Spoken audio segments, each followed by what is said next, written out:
ప్రతి మాట దేవుడు మనతో మాట్లాడేటప్పుడు ఆ ప్రతి మాటను హృదయంలో ఒక చక్కగా క్రమమైన పద్ధతిలో అమర్చుకుంటే మన జీవితాలు చాలా బాగుంటాయమ్మా. మీకు అర్థం కావాలంటే ఒక ఇంటిని కట్టేటప్పుడు ఇటుకలు అన్నవి వాడుతూ ఉంటారు. ఇటుకలతో ఎలా పడితే అలాగా గోడ అయితే పేర్చవచ్చు, కానీ ఎలా పేరిస్తే అది దృఢంగా ఉంటుందో, ఎలా పేరిస్తే దానికి ఒక అందం వస్తుందో, ఎలా ప్రేరిస్తే దానికి స్థిరత్వం వస్తుందో అది ఆ పని చేసే వాళ్ళకు బాగా అర్థమవుతుంటుంది. అందుకోసమే వాళ్ళు ఎలా అంటే అలా గోడ పెట్టరు, ఎలా అంటే అలా ఇటుకలను వాడరు. వాళ్ళకంటూ ఒక పద్ధతి ఉంటుంది. ఒక క్రమమైన పద్ధతిలో అమర్చుకుంటూ ఆ ఇంటిని నిర్మిస్తారు. ఒక బేల్దారి పని చేసేవాళ్ళు అంటే మన వైపు ఒక ఇంటిని కట్టేవాడు ఒక ఇటుకలను ఎలా అయితే క్రమంగా అమరుస్తూ ఆ ఇంటిని నిర్మిస్తాడో, దేవుని వాక్యం ముందర కూర్చున్నప్పుడు ప్రతి మాటను మన హృదయంలో ఒక క్రమమైన పద్ధతిలో పేర్చుకుంటూ నీ ఇంటిని కట్టుకోవాలి, నా ఇంటిని కట్టుకోవాలి. క్రమమైన పద్ధతిలో కట్టుకుంటేనే ఈ ఇండ్లు అంటే ఏంటి, ఆత్మీయమైన మన బ్రతుకు చాలా కాలం నిలబడుతుంది. చాలామంది ఆత్మీయ జీవితాలు ఎందుకు సంపూర్ణంగా ముగింపు వరకు సాగలేకపోతున్నాయో తెలుసా? దేవుని వాక్యాన్ని బట్టి క్రమముగా మన బ్రతుకును కట్టుకోలేకపోతున్నాం. ప్రభు ఎన్నోసార్లు వాక్యంలో నుంచి మనతో మాట్లాడాడు. ఉపమాన రీతిగా ఒక మాట కూడా చెప్పాడు. వాక్యం విని దాని ప్రకారం చెయ్యని వాడు ఎలాంటి వాడట, ఇసుక మీద తన ఇంటిని కట్టుకున్న బుద్ధిహీనుని పోలి ఉన్నాడట. వాడు ఇల్లు కట్టుకున్నాడా లేదా? కట్టుకోవడం అయితే కట్టుకున్నాడు. ఎలా ఒక క్రమమైన పద్ధతిలో కట్టుకోలే. బండ మీద ఇండ్లు పునాది వేసుకొని ఒక స్థిరంగా వాడు కట్టుకోలే.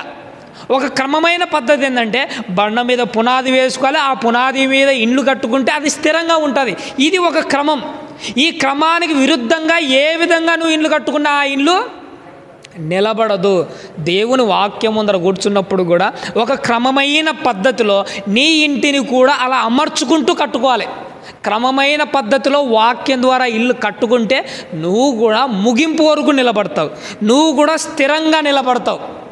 అందుకే ఈరోజు దేవుడు మనతో మాట్లాడేటప్పుడు ఒక క్రమమైన పద్ధతిలో అద్భుతంగా మన ఇంటిని అమర్చుకుందాం.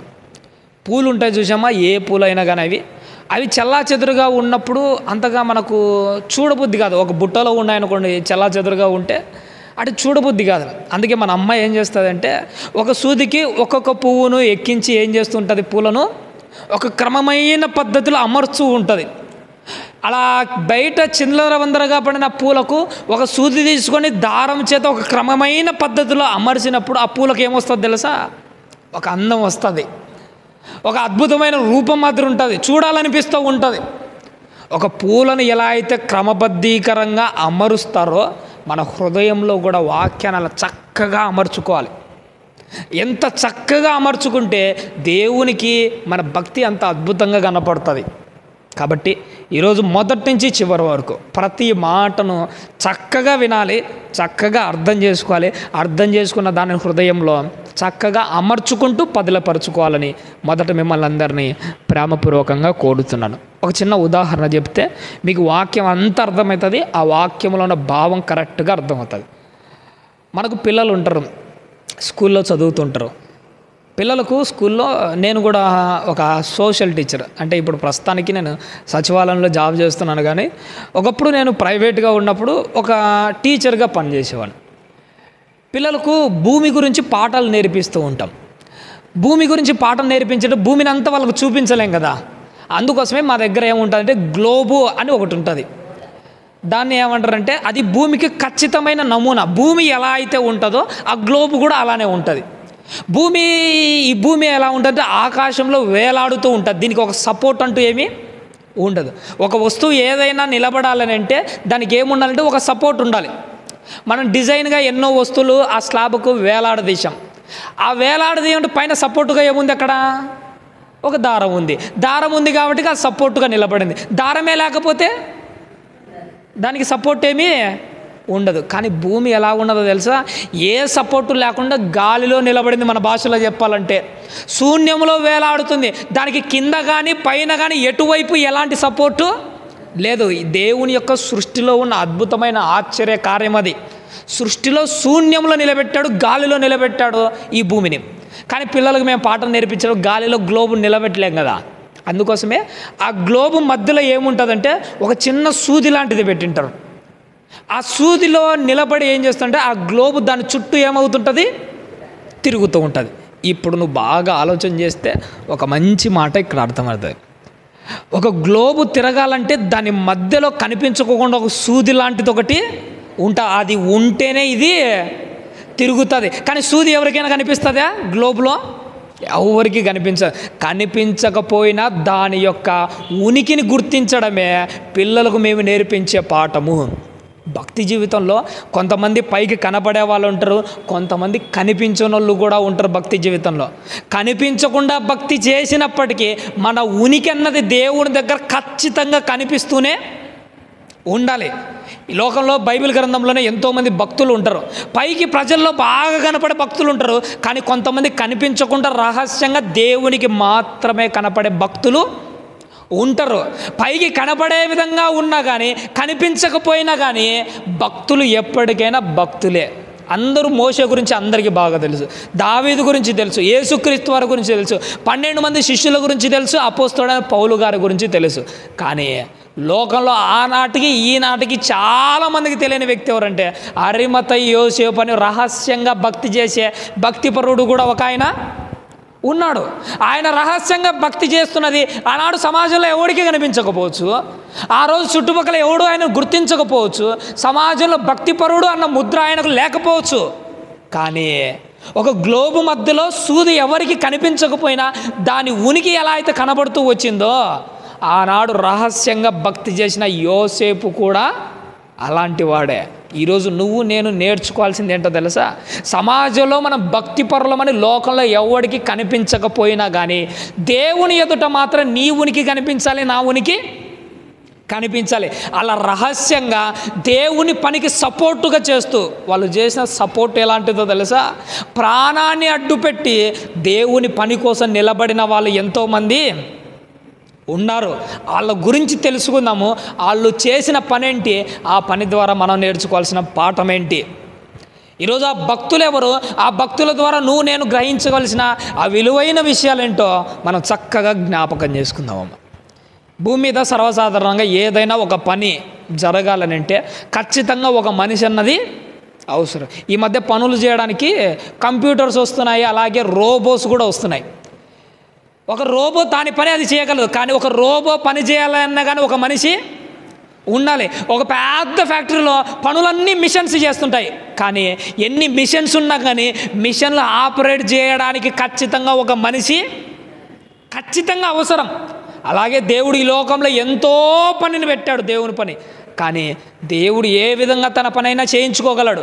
సృష్టితో చేయించుకోగలడు, దేవదూతలతో చేయించుకోగలడు, ఎవరితో అయినా చేయించుకోగలడు. కానీ మనిషిగా నువ్వు మాత్రం ఖచ్చితంగా ఆయనకు అవసరం. నీ అవసరం ఏర్పడినప్పుడు నువ్వు ఖచ్చితంగా ఆయన పనికి లోబడి ప్రభువా నేనున్నాను అని రావడానికి నువ్వు సిద్ధపడే ఉండాలి. ఒకానొక టైంలో యూదులకు చావు బ్రతుకుల సిచ్యువేషన్ ఒకటి వచ్చింది. అదే ఎస్తేరు కాలంలో కనపడతాయి. యూదులు చచ్చిపోయారంటే భవిష్యత్తులో యూదా గోత్రంలో యేసుక్రీస్తే ఇక పుట్టడు. ఇప్పుడు యూదులను బ్రతికించాలి, యేసుక్రీస్తు వారి జన్మకు ఒక మార్గాన్ని సుగమం చేయాలంటే అది దేవుని కార్యక్రమం. దేవుని కార్యక్రమం కోసం నియమింపబడింది ఆ రోజు ఎవరో తెలుసా? మొర్దెకై ద్వారా ఎస్తేరుతో మాట్లాడుతున్న, ఎస్తేరు ఈరోజు రాజ్యానికి నువ్వు ఎందుకు వచ్చావంటే ఎప్పుడో అనాది కాలంగానే దేవుడు నిన్ను సిద్ధపరచుకున్నాడు. నువ్వు ఈ పని చేయడం కోసమే నీ బ్రతుకు, ఇంకా చెప్పాలంటే ఒక అనాథ లాంటి బ్రతుకునిది, ఇంకా చెప్పాలంటే యోగ్యత లేని బ్రతుకు, ఇంకా చెప్పాలంటే నీ గురించి లోకల్లో ఎవ్వడు లెక్క కూడా చేయడు. నువ్వు బ్రతికినా చచ్చినా అడిగేవాడే లేడు. అంత దారుణమైన బ్రతుకుతున్న నిన్ను తీసుకొని వచ్చి ఈ విశాలమైన ప్రపంచానికి రాణిగా ఎందుకు చేశాడో తెలుసా? ఈరోజు దేవుని కోసం నువ్వు చేయాల్సిన పని ఒకటి ఉంది. నీ జీవితకాలంలో ఒకటి గుర్తుపెట్టుకో, నీ పొజిషన్ చాలా దారుణమైన పొజిషన్లో ఉన్నా, ఆర్థికంగా కానీ లోకంలో కానీ ఎలాంటి సిచ్యువేషన్లో ఉన్నా కానీ ఒకానొక టైంలో గుర్తుపెట్టుకో, నీ పని కోసమే నువ్వు హెచ్చింపబడతావు. ఒకానొక టైంలో దేవుడు తన పనిని నిన్ను చేయించుకోవడం కోసమే నీ పొజిషన్ మారుతుంది, నీ స్థాయి పెరుగుతుంది. నీ స్థాయి ఎందుకు పెరుగుతుందంటే గుర్తుపెట్టుకో, ఆ స్థాయిలో నువ్వు దేవుని కోసం ఏదో ఒక పని చేస్తావనే నమ్మకంతో కింది స్థాయి నుంచి పై స్థాయికి తీసుకొని వస్తాడు ఒకరోజు. గుర్తుపెట్టుకో, ఎస్తేరు పొజిషన్ ఒకప్పుడు కింది స్థాయి, చచ్చినా కానీ పట్టించుకొని, నిజంగా చెప్పాలంటే ఒక కుక్క కంటే దారుణమైన బ్రతుకు. కానీ అంత స్థాయిలో ఎందుకు తెచ్చిపెట్టాడంటే ఆ స్థాయికి వస్తే ఎస్తేరు చేయాల్సిన పని ఒకటి ఉంది. అందుకోసమే ఈ స్థాయి నుంచి ఆ స్థాయికి తెచ్చాడు. నిన్ను కూడా గుర్తుపెట్టుకో, నీది కూడా కింది స్థాయిలో ఉండొచ్చు. ఈరోజు నీ పరిస్థితి కూడా చాలా దారుణంగా ఉండొచ్చు. కానీ ఒకరోజు ఒక స్థాయిలో పెడతాడు. ఎందుకు ప్రభువా నన్ను ఈ స్థాయిలో పెట్టావంటే ఆ స్థాయిలో జల్సాలతో తొలతూగడానికి కాదు, ఆ స్థాయిలో కూడా నీకు ఒక పని ఉంటుంది. ఆ పని చేయడానికి దేవుడు నిన్ను హెచ్చిస్తున్నాడని గుర్తుపెట్టుకోవాలి. ఖచ్చితంగా నీ ఉనికి అన్నది కంపల్సరీగా ఉండాలి. మొర్దెకై అంటాడు, అమ్మా నువ్వు చేయాల్సిన పని వచ్చింది, నువ్వు చేస్తే చేయి, చేయకపోతే యెహోవా తన కార్యక్రమం మరొకరి ద్వారా అయినా కానీ జరిగించుకుంటాడు. అవునా కదమ్మా? మన దానిలోనే ఏమంటారంటే ప్రత్యామ్నాయం అంటాం. మనకు టీ తాగే అలవాటు ఉంది, టీ దొరకలే, వెంటనే ఏం చేస్తాము? కాఫీ తాగడానికి ప్రయత్నము చేస్తాము. కాఫీ కూడా లేదనుకుంటే పాలు తాగడానికనే ప్రయత్నం చేస్తాం. ఏదో ఒక ఆల్టర్నేటివ్ ఉంటావు. చూసినారా, ఈరోజు నీ అవసరం ఉంది దేవునికి, నువ్వు పని చేయడానికి సిద్ధంగా ఉంటే నీతో చేయించుకుంటాడు. నువ్వు కాకపోతే ఆల్టర్నేటివ్గా ఇంకొకటి సిద్ధంగానే ఉంటుంది, ఇంకొకరిని వాడుకుంటాడు. కానీ ఆ పొజిషన్లో నువ్వు ఉండవు. నువ్వు బ్రతికి ఉన్నంత వరకు దేవుడు నిన్నే పనిలో వాడుకోవడానికి ప్రయత్నం చేసే విధంగా ఉండాలి ప్రవణ దేవుడు. ఎస్తేరుతో, అమ్మా నువ్వు పని చేయి, లేకపోతే సహాయము మరొక చోట నుంచి ఖచ్చితంగా వస్తుంది. కానీ దేవుని పని నువ్వు ఎలా చేయాలో తెలుసా? ఓపెన్గా ఒక మాట చెప్పమంటమ్మా, నువ్వు దేవుని పనిలో దిగావనంటే ఆ పని కంప్లీట్గా సాగాలి, సంపూర్ణంగా సాగాలి, ఏ ఇబ్బంది మధ్యలో రాకుండా జరిగించాలి. అది ఏ పని అయినా కానీ గుర్తుపెట్టుకోండి. దేవుని పని మనం ఒక్కరం అనుకుంటే కాదు, ఎంతోమందిని కలుపుకోవాల్సిన పనులు వచ్చాయి. మనం ఒక్కరమే అన్ని పనులు చేయలేం. ఉదాహరణకు చర్చిలో మీరే ఈ పనులు చేస్తుంటారు, పెద్ద పెద్ద బరకాలు, ఇవన్నీ పర్వాలంటే మామూలు పనే, ఒక్కరితో అవుతుందా? కాదు. ఒక్కరి మనం కొన్ని పనులు చేయలేనప్పుడు కొంతమంది సపోర్టు తీసుకోవాల్సి వస్తుంది. వాళ్ళతో మనం ఎలా ఉండాలంటే తెలివిగా పనులు చేయించుకోవాలి. వాడు లోకస్తుడే కానీలే, దేవుని పని జరగాలంటే వాడు అవసరం. అలాంటోడితో నువ్వు ఈడు లోకస్తుడు, ఈడు పనికి మాలినాడు, నువ్వు దేవుని పనికి అనర్హుడు అని వాడిని వదిలేయకూడదు. అలాంటోని కూడా నువ్వు దేవుని పనికే వాడుకునే విధంగా చేయాలి. ఐగుప్తు రాజ్యంలో ఫరో ఉన్నాడు. ఫరోని ఎందుకు పుట్టించావయ్యానంటే దేవుణ్ణి మహిమపరచడానికే. మరి పనికి మాలిన వాడిని పనిలో ఎందుకు వాడుకున్నాడు? మహిమ కోసము. పనికి మాలిన వాడినైనా కానీ పనిలో వాడుకోవచ్చు. బయట లోకస్తులు పనికి మాలిన వాళ్ళే, దేవుని పనికి వానికి అవసరం ఉందంటే వాడు పనికి మాలినోడైనా కానీ పనిలో వాడిని ఖచ్చితంగా మనము వాడుకోవాల్సిందే. అలాంటి వాడితో తెలివిగా మాట్లాడాలి, తెలివిగా దేవుని పనిని మనము జరిగించుకోవడానికి ఒక అడుగు వెయ్యాలి. ఇలా సవ్యంగా సక్రమంగా దేవుని పనులు జరిగించాలి. ఉదాహరణకు మన ఇంటిలో డోర్లు ఉంటాయమ్మా, కిటికీలు కానీ డోర్లు కానీ. ఒకసారి వర్షానికి తడిసిపోయారనుకో, అది తుప్పు పట్టి ఏమవుతుంటే ఆ డోర్లు సరిగా క్లోజ్ అవ్వవు, సౌండ్ వస్తుంటుంది. ఒక్కోసారి ఎంత లాగినా కానీ రావు. అలాంటి సిచ్యువేషన్లో మనం చేసే పని ఏంటి? ఆ కీలు దగ్గర ఏదైనా ఆయిల్ కానీ గ్రీజ్ కానీ ఏదో ఒకటి, నూనె కానీ ఏదో ఒకటి వేస్తాం. అలా వేయడం వల్ల ఏమవుతుందో తెలుసా? కష్టముగా సాగుతున్నది సాఫీగా తన పనిని జరిగిస్తుంది. ఒక పని సాఫీగా జరగాలంటే మధ్యలో ఏదో ఒకటి అవసరం. దానిని నువ్వు చక్కగా ఉపయోగించుకుంటుండాలి. నీ జీవితం కూడా సక్రమంగా సాగాలంటే కొన్ని కంపల్సరీగా అవసరం ఉంటాయి. వాటిని నువ్వు తెలుసుకోవాలి. దేవుడు వాక్యంలో వాటిని రాయించాడు. వాటిని నువ్వు తెలుసుకొని చక్కగా వాటిని అమలుపరుచుకుంటే చక్కగా సాగుతుంది నీ జీవితం, నా జీవితం.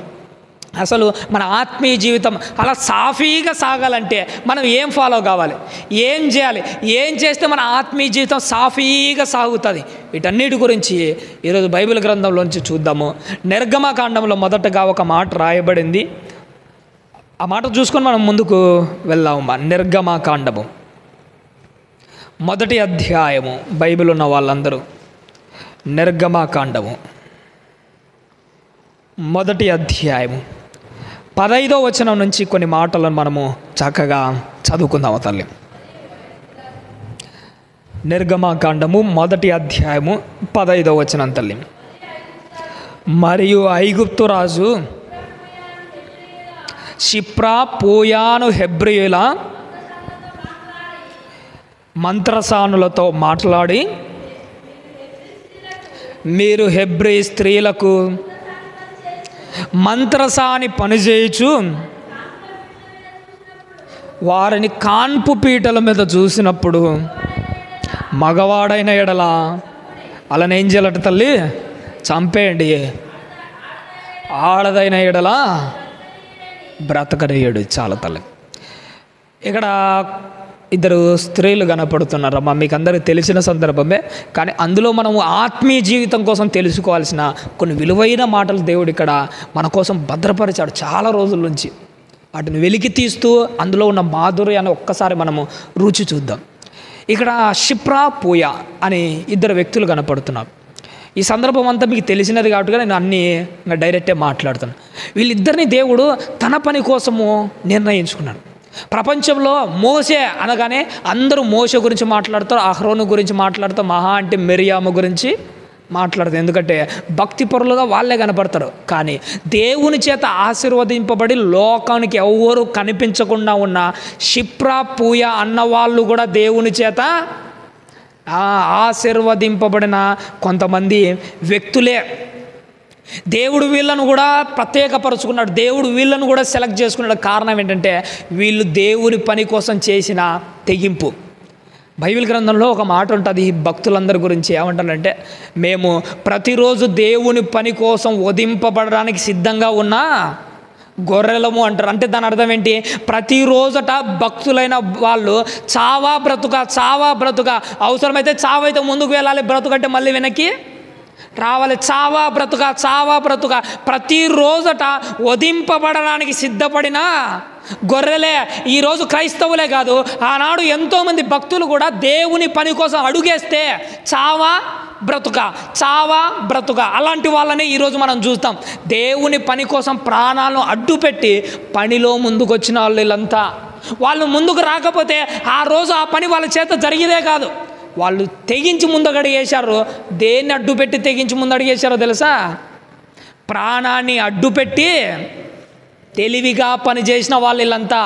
తెలివిగా దేవుని కోసం నియమింపబడి పనిచేసిన వాళ్ళు. షిప్రా పూయా అనే వాళ్ళు ఐగుప్తు రాజు మాటను పక్కన పెట్టి తెలివిగా తప్పించుకునే మాటలు ఎన్నో మాట్లాడాడు. ఎందుకంటే స్మార్ట్ వర్క్ అన్నది చక్కగా చేశారు. మనం లోకంలో కొన్ని మాటలు ఉంటాయి. ఏదైనా ఒక పని చేసేటప్పుడట స్మార్ట్ వర్క్, హార్డ్ వర్క్ అని 2 రకాలు ఉంటాయి. 2 దాంట్లో పని కంప్లీట్ అవుతుంది. కానీ హార్డ్ వర్క్ కంటే స్మార్ట్ వర్క్ చాలా విలువైనది. ఉదాహరణకు మనమే కట్టెలు కొట్టాలనుకోండి. మొద్దుపోయిన గొడ్డలు నీ చేతిలో పెట్టే నువ్వు నీ శక్తిని ఉపయోగించి భయంకరంగా, ఇంకా చెప్పాలంటే కష్టపడి కొడుతున్నావు, తప్పేంలే. ఒక అరగంటకైనా గంటకైనా నువ్వు కొట్టాల్సిన కట్టెలన్నీ అయిపోతాయి. మొద్దుపోయిన గొడ్డలతో కూడా కట్టెలను కొట్టవచ్చు. ఏమంటే కాస్త నీ శక్తిని ఉపయోగించుకోవాల్సి ఉంటుంది. అరగంట లేదా గంట, 2 గంటలు, 3 గంటలకైనా ఆ పని అయిపోతుంది. అంత హార్డ్గా పని చేయడం కంటే అదే గొడ్డల్ని పదును పెట్టి కొడితే గంటలో అయిపోయేది అరగంటకే అయిపోతుంది. నువ్వు మొద్దుపోయిన గొడ్డలతో కొట్టేది అదే కట్టలే, మా పదును పెట్టి కొట్టిన గొడ్డలతో అవే కట్టలే. కానీ అక్కడ హార్డ్ వర్క్, ఇది స్మార్ట్ వర్క్.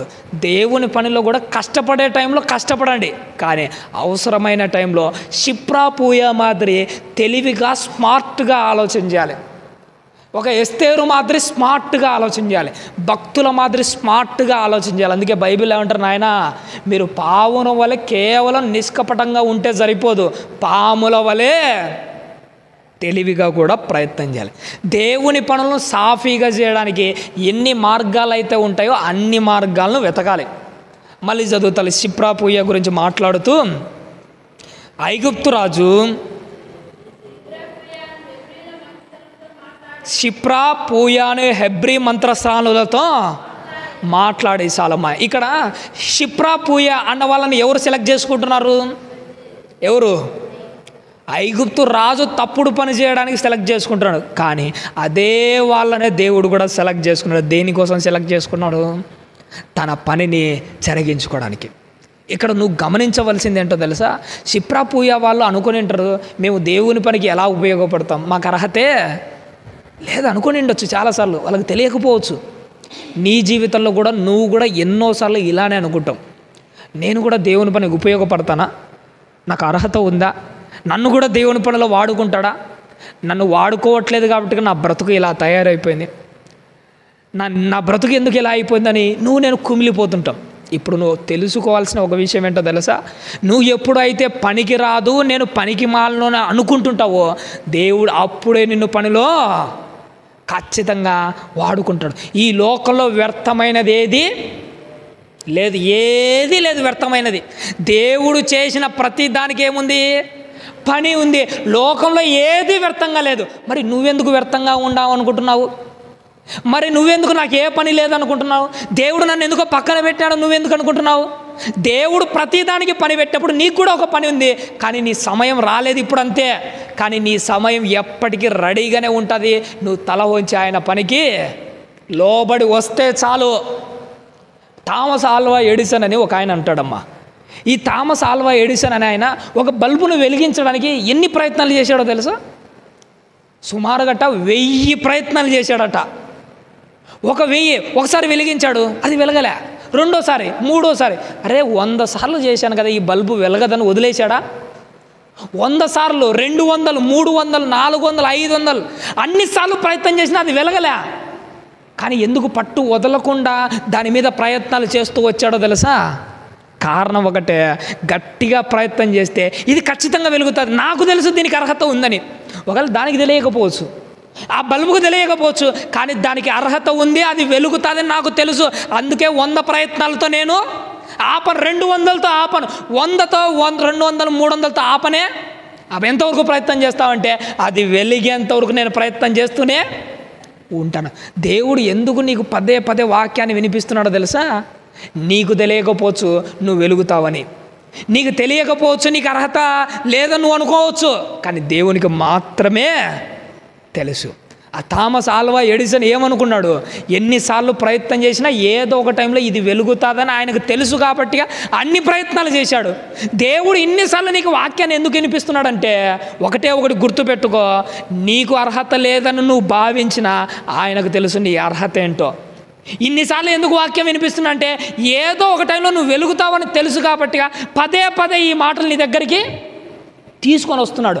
నువ్వు చేయాల్సింది ఏంటో తెలుసా, దేవుని మాటలకు కాస్త సపోర్టు చేయాలి. సపోర్టు చేస్తే ఆటోమేటిక్గా నువ్వు వెలుగుతావు, ఆటోమేటిక్గా నీ బ్రతుకుల్లో ఒక మార్పు అన్నది వస్తుంది.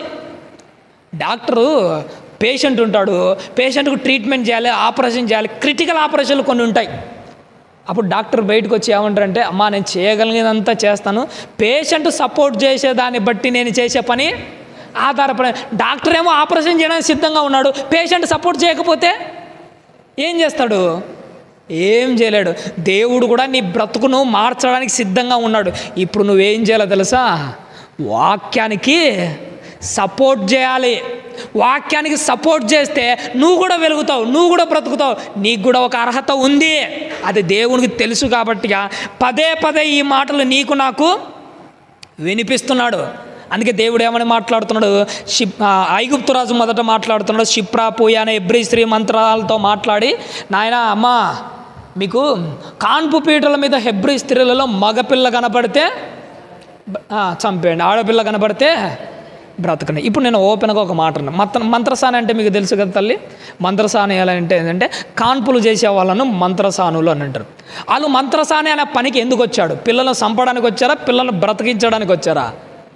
అలా మెయిన్ ఉద్దేశం ఏంటి, మంత్రసానుల యొక్క ప్రధాన ఉద్దేశం బ్రతికించడమే.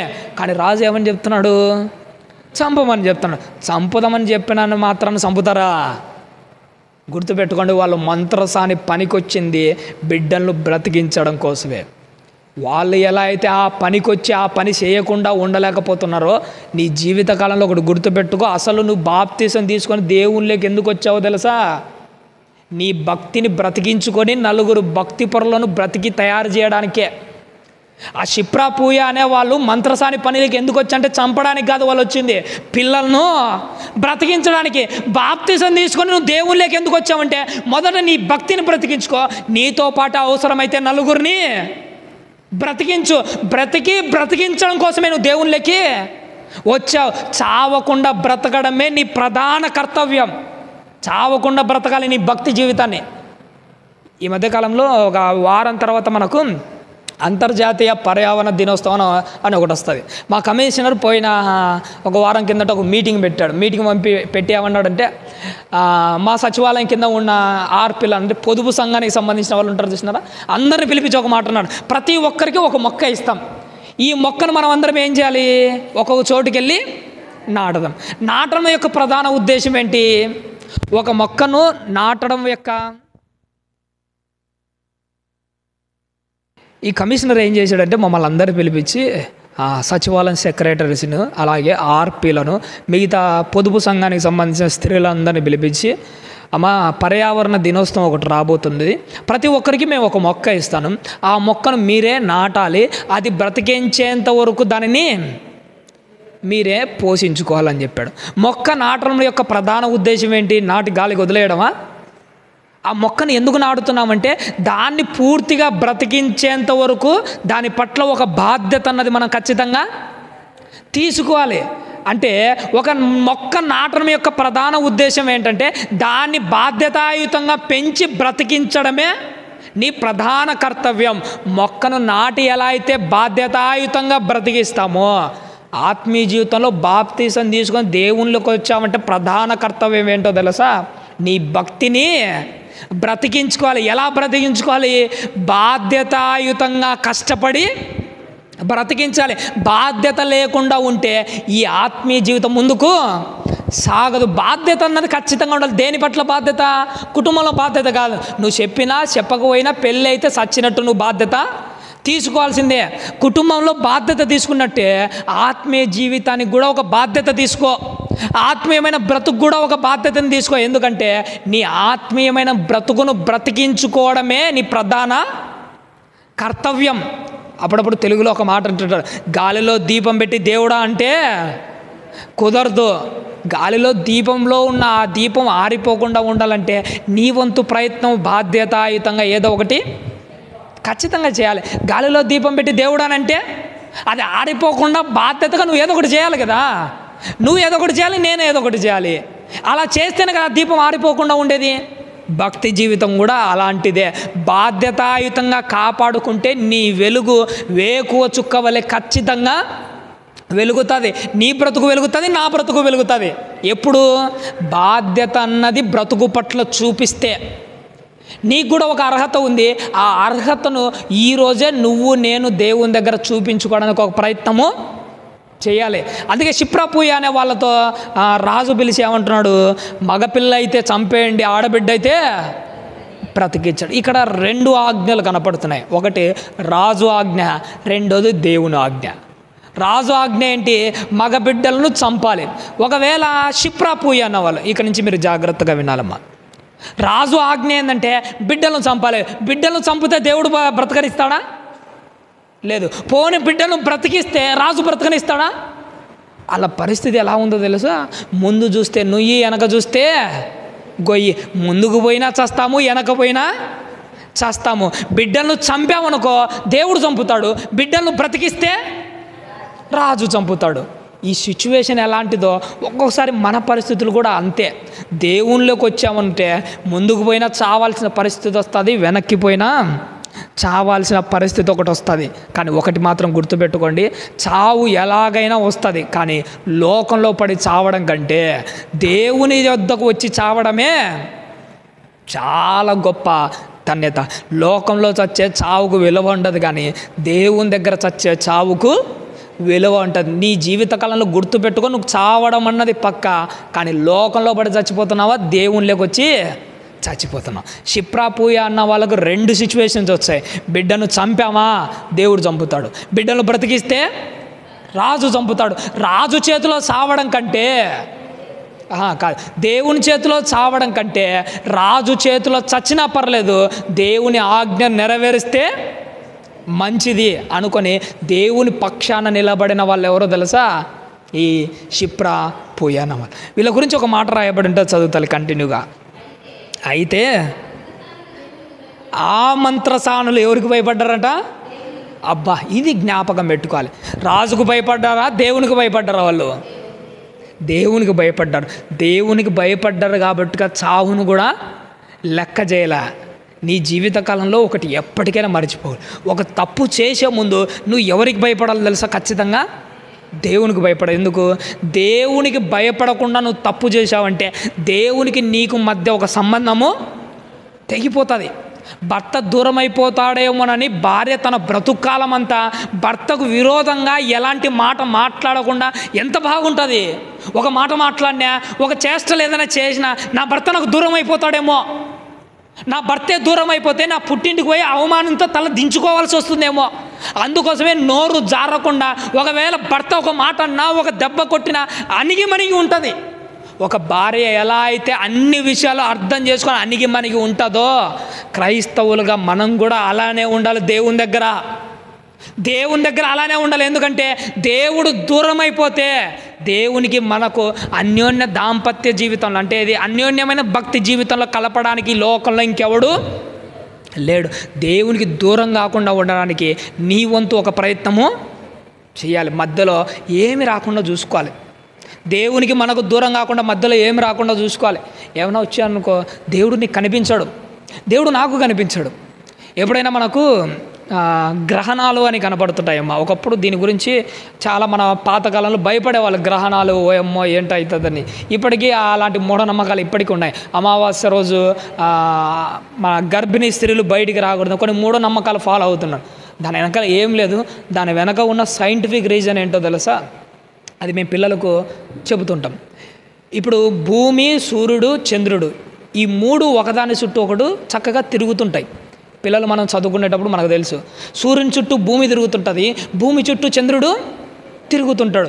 ఈ సూర్యునికి భూమికి మధ్యలో చంద్రుడు వచ్చాడు అనుకోండి, అప్పుడు భూమి మీద ఉన్న మనకు సూర్యుడు కనిపించాడు. దానిని ఏమంటామంటే సూర్యగ్రహణం అంటారు. సూర్యుని యొక్క కిరణాలు మన మీదకి వచ్చి పడవ, అప్పుడు సూర్యుడు కనిపించాడు. సూర్యుడు కనిపించకుండా చంద్రుడు ఎలా అయితే అడ్డం వస్తుంటాడో, ఒక్కొక్కసారి దేవుడు కనిపించకుండా నీ పాప జీవితాలు కూడా మధ్యలో అలా అడ్డం వస్తుంటాయి. ఆ పాప జీవితము, పాప భూయిష్టమైన బ్రతుకు అడ్డం వచ్చినప్పుడు దేవుడు నీకు కనిపించాడు.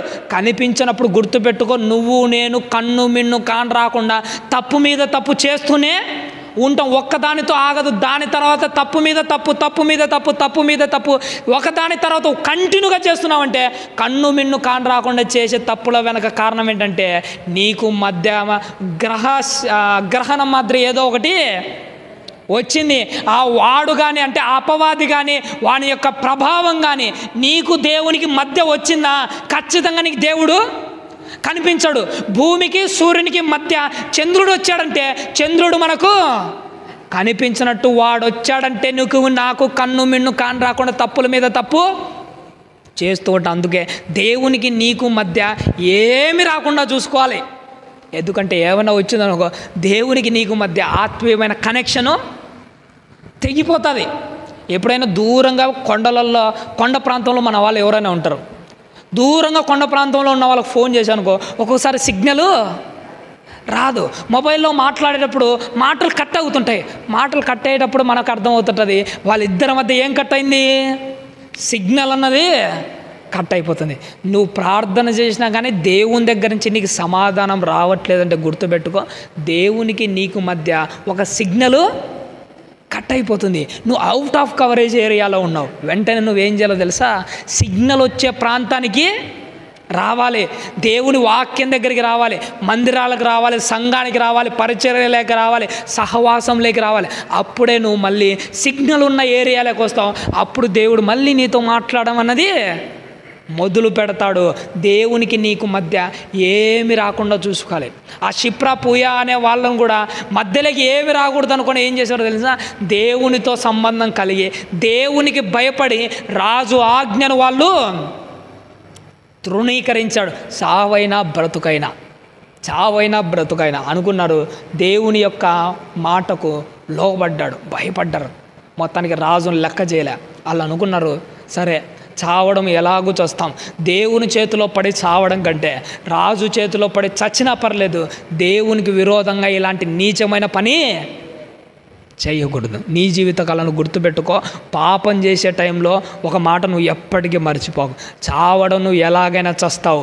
తప్పు చేసి దేవుని చేతిలో పడి చావడం కంటే తప్పు చేయకుండా లోకంలో నువ్వు చచ్చినా పర్లేదు, చివరకు దేవుని దగ్గరికే వెళ్తావు. షిప్రా పూయ లాంటి తెలివైన నిర్ణయం ఒకటి తీసుకోవాలి. నువ్వు తీసుకోవాలి, నేను తీసుకోవాలి. చచ్చేది తప్పు చేయకుండా చచ్చిపోదాం అంతే. షిప్రా పోయే వాళ్ళు ఒకటే అనుకున్నారు, చంపితే చంపుకో, కానీ దేవునికి విరోధంగా మేము ఇలాంటి నీచమైన పని చెయ్యం.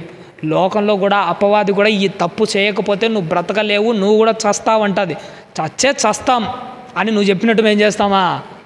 దేవుని చేతిలో పడి ఆ చేతుల కింద నలిగిపోయి చావడం కంటే లోకంలో పడి చచ్చినా పర్లేదు, దేవుని యొక్క కాళ్ళ దగ్గరికి పోతే చాలు. ఈ షిప్రా పూయ అన్న వాళ్ళు గొప్ప నిర్ణయం తీసుకున్నారు. వీళ్ళు చేసిన పనికి దేవుడు వాళ్ళని ఎలా కనికరించాడో ఒక మాట రాయబడి ఉంటుంది. 20వ వచనాన్ని ఒకసారి చూద్దాము తల్లి. దేవుడు ఆ మంత్రసానులకు ఏం చేశాడట? మేలు చేశాడట. దేవుని పని కోసం వీళ్ళు సపోర్ట్ చేస్తే, దేవుని పని కోసం వీళ్ళు నిలబడితే దేవుడు వీళ్ళకేం చేశాడట? మేలు చేశాడు. నువ్వు దేవుని కోసం ఒకటి చేస్తే దేవుడు ఎప్పటికీ నిన్ను మర్చిపోడు. గిన్నెడు చల్లనీళ్ళు ఇచ్చినా కానీ నేను వాళ్ళను మర్చిపోడు. గిన్నెడు చల్లనీళ్ళకే మర్చిపోకుండా అంటే దేవుని కోసం నువ్వు చేసే పనిని మర్చిపోతాడా? నువ్వు చేస్తున్న కష్టాన్ని మర్చిపోతాడా? నువ్వు చేస్తున్న ఆర్థిక సహాయాన్ని మర్చిపోతాడా? ఎప్పటికీ మర్చిపోడు. ప్రతి దానికి దేవుడు ఖచ్చితంగా తన రుణాన్ని తీర్చుకుంటాడు. సమయం వచ్చినప్పుడు అది నీకు ఖచ్చితంగా అర్థమవుతుంది. ఆ రోజు షిప్రా పూయ అన్న వాళ్ళు ఒకరోజు సావుకు తెగించి నిలబడింటే వాళ్ళు ఏ దానికి సిద్ధపడ్డారమ్మా? రాజు చేతుల్లో చావడానికే సిద్ధపడ్డాడు. కానీ వాళ్ళు చచ్చిపోయారా? చావరు. కారణం ఏంటో తెలుసా? దేవుని కోసం చావడానికి సిద్ధమైన ప్రతి ఒక్కరిను చావకుండా కాపాడుకునే బాధ్యత దేవునిదే. దానియేలు సింహాల బోన్లో చావడానికి సిద్ధపడ్డాడు, కానీ చచ్చిపోయాడా? షడ్రకు మేషుకు అబేద్నెగోలు దేవుని కోసం చావడానికి సిద్ధపడ్డాడు, కానీ చచ్చిపోయాడా? షిప్రా పూయ అనే వాళ్ళు దేవుని కోసం చావడానికి సిద్ధమయ్యాడు, కానీ చచ్చిపోయాడా? చావు వాళ్ళను పలకరియాలంటే దేవుణ్ణి దాటే రావాలి. యోబు గారిని చావు ఆయన పలకరియాలంటే ఎవరిని దాటి రావాలి? దేవుని దాటి రావాలి. దేవుడు దాటనిస్తున్నాడా? లేదు. ఏమైనా ముట్టు కానీ ప్రాణాన్ని ముట్టకూడదు. దేవుని కోసం నువ్వు చావడానికి సిద్ధమైతే చావుని దగ్గరికి రావాలంటే దేవుణ్ణి దాటుకొనే రావాలి. కానీ నువ్వు మాత్రం చావడానికి ఎప్పటికీ సిద్ధంగానే ఉండాలి. ఇదే భక్తి, ఇదే దేవుడు చూపిస్తున్నా దారే. నీ జీవితకాలం నువ్వు ఎప్పటికీ రెడీగా ఉండు, కానీ దేవుడు నీ దగ్గరికి అంత ఈజీగా సావును తీసుకురాడు. కానీ నువ్వు చావడానికి మాత్రం సిద్ధంగానే ఉండాలి. నీ జీవితంలో ఇది మర్చిపోకు, నా జీవితంలో మర్చిపో. షిప్రా పూయ అనే వాళ్ళు లోకంలో ఎవరికి కనిపించలే, లోకంలో ఎవరికి గుర్తుండలే, ఈరోజు కూడా ఎవరు చెప్పుకోకపోవచ్చు. కానీ దేవుడు వాళ్ళని ఈ రోజుకు జ్ఞాపకం చేసుకొని తన పరిశుద్ధ గ్రంథంలో వాళ్ళ గురించి రాసి పెట్టాడు, శిలాక్షరాలతో లిఖించాడు. నీ జీవితంలో నీ బ్రతుకు గురించి, నా బ్రతుకు గురించి పరలోకంలో దేవుడు గొప్పగా అలా రాసే విధంగా ఉండాలి. ఇక్కడ చివరిగా నేను ఒక మాట చెప్పి నేను ముగిస్తానమ్మా. జీవితం సాఫీగా సాగడం కోసము షిప్రా పూయ అన్న వాళ్ళ ఇద్దరు జీవితాలు ముందర పెట్టుకొని 2 విషయాలు చెప్తాను, మీరు చక్కగా ఆలోచన చేయండి. ఏదైనా కానీ ఒక పని సాఫీగా సాగాలంటే ఇందాక చెప్పాను కదా, ఉదాహరణకు తలుపులు డోర్లు వేయేటప్పుడు ఆ తలుపులు సాఫీగా పడడం కోసము ఆ కీలుకు తుప్పు పట్టింటే మనం ఏం చేసాము? ఒక ఆయిల్ కానీ గ్రీజ్ కానీ ఎందుకు వేసాం? ఆయిల్ గ్రీజు ఆ కీలులకు ఎందుకు వేసామంటే అది సాఫీగా సాగడానికి.